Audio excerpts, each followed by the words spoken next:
ہاتھ بے-چین ہو رہا ہے، دل کی دھڑکنیں تیز ہو رہی ہے، کب تک؟ جب تک جسم میں جان ہے، لیکن جان نکل گئی پھر اس کو مارو کاٹو کچھ بھی کرو، کوئی تکلیف ہوگی کوئی درد ہوگا؟ نہیں ہوگا۔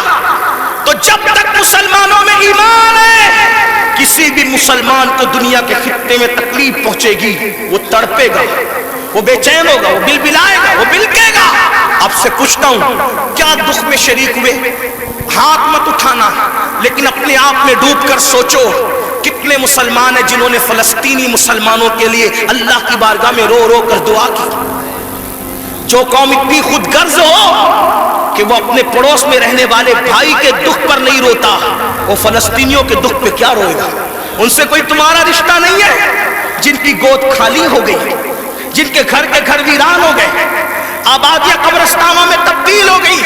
سوچو ان کے گھر کی چھت بھی ختم ہے، وہ بغیر چھت کے زندگی گزارے، جوان عورتیں بیوہ ہو گئی ہیں، لاشیں اتنی لاشیں ہیں کہ پہچان نہیں ہو رہی ہے، دفن کرنے کے لیے جگہ کا معاملہ، کفن کا معاملہ۔ ایک لیڈیز کی 1 منٹ کی کلپ میرے کان میں آئی، میں پوری سن نہ سکا، تڑپ گیا۔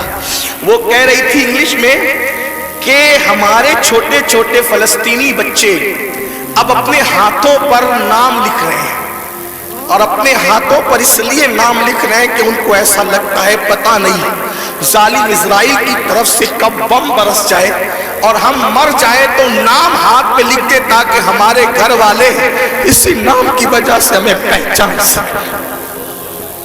کوئی تعلق نہیں ان سے آپ کا۔ آج بھی مسلمان مسجد کو ویران کرتا رہے گا۔ آج بھی زنا کی فلم دیکھو گے تم، آج بھی چہرے سے داڑھی مڈا کر گٹر میں پھینکو گے تم۔ برا مت ماننا، وہ جس بہن کے دونوں بچے اس کی گود میں شہید ہو گئے، اگر اس بہن کی بجائے آپ کی بہن ہوتی تو بھی آج آپ ایسے ہی گناہ کرتے۔ اللہ ان کی چھتیں جو برباد ہو گئی، اللہ نہ کرے اللہ تمہیں وہ دن کبھی نہ دکھائے، فقیر کی دعا ہے، اگر ان کی جگہ تمہارے بھی چھتیں ختم ہو جاتی تو تم ایسے ہی دھینگا مستی کرتے، ایسے ہی عیش و عشرت کرتے۔ کوئی تعلق نہیں ہے ان سے، رشتہ بس اتنا ہی کہ وہ کلیپیں بانٹتے پھرو گروپ پر۔ ارے کم سے کم یہ تو سوچا ہوتا کہ ہزاروں کلومیٹر دور ہم ہیں، ان کی کوئی مدد نہیں کر سکتے۔ میں تو پورے ہندوستان میں لوگوں کو، نوجوانوں کو کہہ رہا ہوں، جنگ فلسطین میں ہو رہی ہے، اس جنگ کو لے کر ہندوستان کا ماحول خراب کرنے کی کوئی کوشش نہ کرے۔ اپنے ملک میں امن رکھو، روڈ پہ نکل کر غلط نعرہ نہیں لگانا، حالات خراب نہیں ہونا چاہیے۔ کیا مدد کر سکتے ہو؟ آسان طریقہ، 1450 سال پہلے رسول اللہ نے ہتھیار دیا، الدعاء صلاح المومن، دعا مومن کا ہتھیار ہے۔ روڈ پہ نکلنے کی بجائے 5 وقت مسجد کو بھر دو، اور ہر مسلمان گر گڑا کر فلسطینیوں کی مدد کے لیے اللہ سے دعا کرے، بیت المقدس کی حفاظت کے لیے دعا کرے، اور ظالموں کی بربادی کے لیے دعا کرے۔ ہتھیاروں میں جتنی طاقت نہیں ہے، اس سے زیادہ طاقت اللہ نے مسلمانوں کی دعا میں رکھی ہے۔ انشاءاللہ تم گڑ گڑاؤ گے، گناہ سے توبہ کرو گے، دعا کرو گے، انشاءاللہ فلسطینیوں پر اللہ کی مدد نازل ہوگی، بیت المقدس کی حفاظت ہوگی، ظالم کیفر کردار تک پہنچے گا۔ لیکن بڑی معذرت کے ساتھ نہیں آتے ہو نا، مسجد کی طرف نہیں آتے ہو، سب طرف جانا چاہتے ہو، مسجد کی طرف نہیں آتے ہو۔ پھر کہتا ہوں کتے سے سیکھ لیا ہوتا، جب کوئی کتے کو ڈنڈا مارتا ہے تو کتا چلاتے ہوئے کسی اور کے دروازے پہ نہیں جاتا، کتا چلاتے ہوئے اپنے مالک کے دروازے پہ آتا ہے۔ کتے کو پتا ہے کوئی مار رہا ہے، اگر مار سے مجھے کوئی بچا سکتا ہے تو میرا مالک ہی بچا سکتا ہے۔ مسلمانوں، دنیا تمہیں اتنا پیٹ رہی ہے، دنیا تمہیں اتنا لوٹ رہی ہے، کتا پیٹنے